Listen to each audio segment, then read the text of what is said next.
So Australia has got a variety of issues happening at the moment, and I feel like my people over in the UK can sympathise with us because you guys have got the same problems that we've got going on, thanks to our spineless, weak, dingbat leaders. And one of those major problems happens to be the legal system, the very unjust legal system. I don't know why they call it a just system because it's anything but just. Let's just say that. So I want to give you guys a couple of stories that will evidently show that it's pretty much corrupt, right? The legal system, they have this massive double standard going on. So if you are a Muslim and you commit a crime, you get let off. Why? Because, well, the religion of peace has got to strike again, man. The religion of peace lawyers up, and turns out that they get leniency, right? Absurd. But if you are, say, an Australian if you're an Australian, you write something on social media, or say you're in the UK and you write something on social media that is relatively harmless, tame, you get arrested and thrown in prison. But someone actually carries out a knife attack or punches a Jewish man in the face, let's say, you guys can get let off scot-free. There's no penalty for you at all. Now, this only emboldens Islamists, terrorists, you name it. It only emboldens them even more because they can see, oh, we can carry out any kind of attack we want and nothing's going to happen to us. Case in point, Australia's amazing legal system on full display. A jihadist teacher, an NDIS support worker, bashes Jewish guy at Bondi Beach. I think I remember reporting on this story, believe it or not. But his defense lawyer, Osman Samin, previously spent years defending ISIS members and fighting against attempts to cancel their citizenship. Defense lawyer tells court the teacher had anxiety when he bashed the Jewish guy. Anxiety that his brother supposedly was on a flotilla bound for Gaza. He had anxiety, so that warrants him to bash a Jewish guy that was at a counter protest, heightened emotion. That's all these people seem to have. Your Honor, he was stressed because his brother was on the Gaza flotilla. So that somehow gives him the right. Your Honor, my client was stressed because a family member was overseas where he shouldn't have actually been. He was doing something illegal, Your Honor, but my brother was stressed, and so that somehow warrants him to be able to carry out that stress to a Jewish man that's just standing there that was counter-protesting with a Jewish flag. Right. You've got to be kidding me. But no, that's the argument that the lawyer made. And guess what? The judge, whoever that judge is, decided to side with the defense, with the Muslim that bashed a Jewish guy. Please give him another chance, Your Honor, so he can go back to work as an NDIS support worker. Yeah, get paid by us. Please, Your Honor, release him back out. He's totally fine. He's not going to show his anxiety to anyone else ever again on the street. No, he's not going to do that.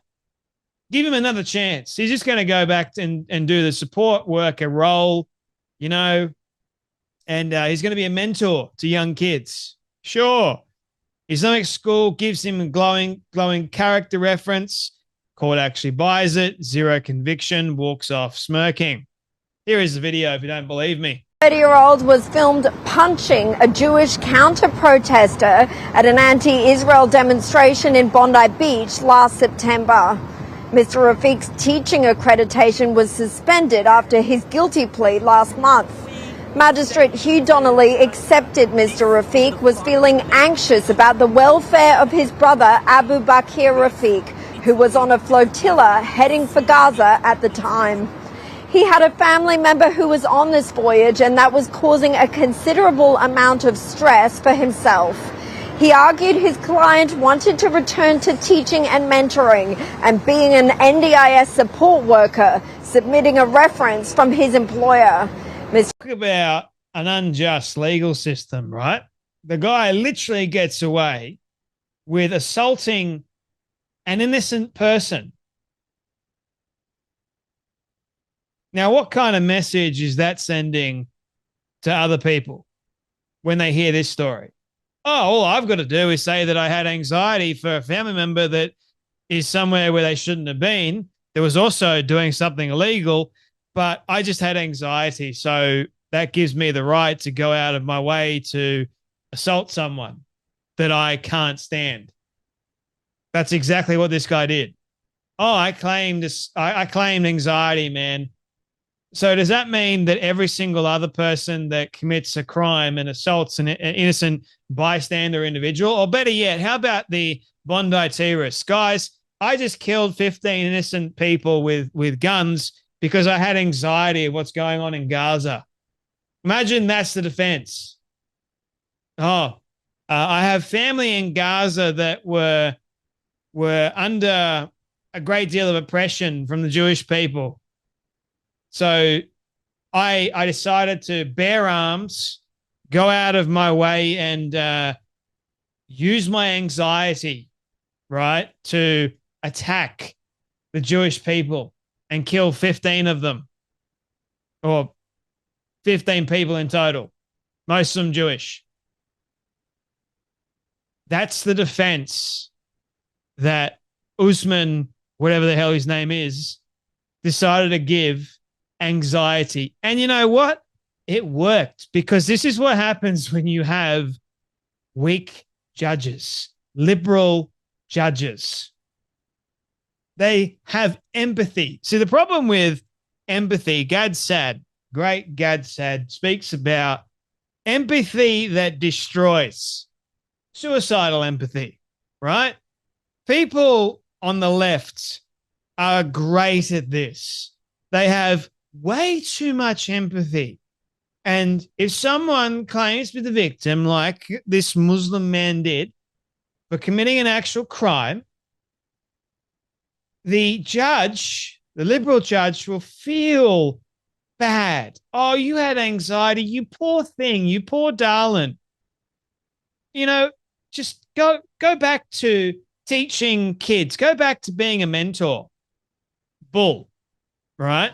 Absolutely, completely wrong and unjust. All because the judge had a little bit of empathy towards this guy. No, in those cases, you look at the facts. The facts were this guy bashed a Jewish counter-protester because he could. He was stood down from his teaching role and he pled guilty to doing it. So you're guilty, but, I'm guilty, Your Honor, because I was having anxiety. This was an anxiety attack. How absurd is that? But the judge bought it. And there's no conviction. There's no penalty whatsoever. He walks free. Now, I want to show you another story. Again, a Muslim over in the UK. So very similar things happening at the moment, right? So don't know if you guys remember this story. So let me show you it. Remember the man in the UK in London that was burning a Quran, and all of a sudden this Muslim man comes up to this guy burning the Quran with a knife and starts attacking him. How dare you? You effing burning the Quran. It's my religion, etc., etc. Well, guess what happened to him? Nothing. Have a watch of this. Do you remember this guy? Look at the Quran. Man, come with the don't come to me. What's from here? Listen, I'm just filming, yeah? The Quran. No, you shouldn't be. Listen. It's my religion. His name is Musa Kadri, and he was basically caught trying to stab someone in broad daylight in London because the other person was burning the Quran. And today he literally walked away free without any charges. Can you imagine? You can literally see him on video swinging the knife at the guy. In the United Kingdom, if you carry a knife without good reason, it's a 4-year prison sentence. And this guy is literally not only carrying a knife, but also using it on the other person, and he walked away free. Do you understand what kind of a bad precedence this sets for society? And people are saying, oh, it's propaganda. We're not turning into a Sharia society. This is what they do in the Middle East when someone burns the Quran. Yeah, I don't agree with burning books, okay? Because ironically, it was the Muslims that used to burn books and burn libraries when they conquered lands. But that is covered under our freedom of speech and freedom of expression. This guy should be in jail right now for at least 10 years for attempted murder, and he walked away free. Can please someone explain this to me? Why has this man walked away free? There are people literally in jail now because of a Facebook post, and this guy that's literally trying to kill someone in the middle of the street in broad daylight because they're practicing the freedom of expression, literally walked away free. The UK is going down, and it's rulings like this that will embolden the Islamists. So shame on you, the UK government. Shame on the judge that came up with this ruling. Shame on Keir Starmer. So now no one has the right to criticize Islam or burn the Quran. As I said, I don't agree with burning books. But the man that attacked should be in jail right now because he's breaking a few laws. He's carrying a knife and also trying to stab. So that's attempted murder. He should be in jail for at least 10 years. You can't, in Australia, you can't assault a person just for the sake of it. And even if you defend yourself in your own damn home when you are getting attacked, you can actually get sued by the attacker. That's how insane like our justice system actually is. Like you can't defend yourself in your own damn home, but the attacker have more rights than you. See, the attackers, they're emboldened by the legal system. They know they can get away with it. And these Muslims are using and weaponizing the justice system, the unjust system, I should say, to their advantage. Like in the UK, the guy attacks the dude that's burning the Quran, literally has a knife. It's like attempted murder. He's got a weapon. Normally, you can face 4 years in prison or 10 years for carrying a knife without a good reason in the UK. But if you're Muslim, oh, it's part of my religion because this guy was burning the Quran. So I could swing my knife at him. I could attack him all I wanted to. It's fine. Like, again, completely and utterly unjust. But that's what's going on. And they want to say, oh, you know, Sharia is not happening. Are you kidding? See, these judges that are more than likely liberal, I don't think if the judges were conservative, these people would have gotten off. I think if they were conservative, because people on the right seem to have an understanding of what real justice is, they understand what the law is, but people on the left that are judges, and we've got far too many of them, they're destroying society. They just put these people back out on the street. Oh, you guys can reoffend. It's all good. I'll see you in a couple of weeks, potentially a couple of days. Again, oh, Your Honor, I've learnt my lesson. I won't do it again. I promise. Can't believe you. I have empathy towards you. Back out into the street to do more damage, to do more harm.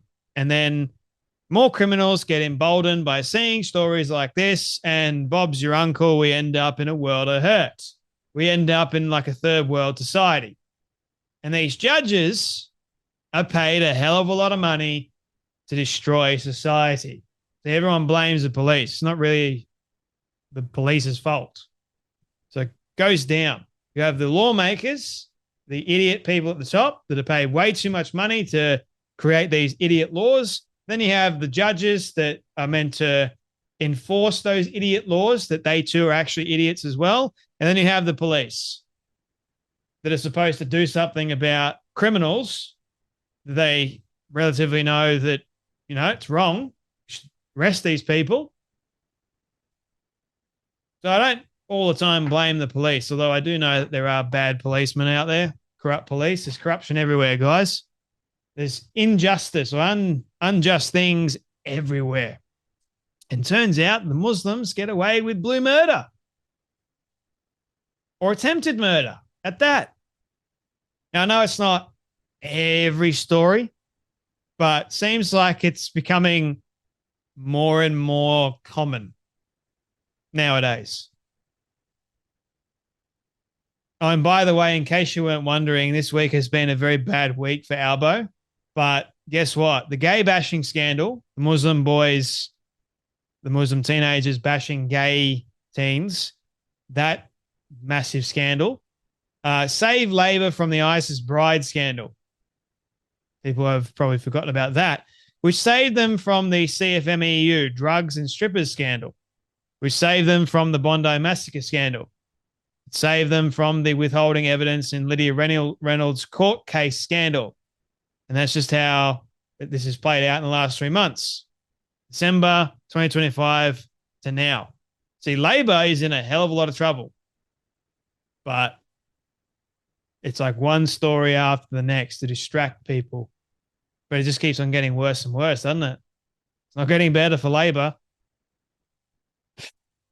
Anyway, that's enough from me, but you guys take care, be blessed, and I'll see you all in the next video.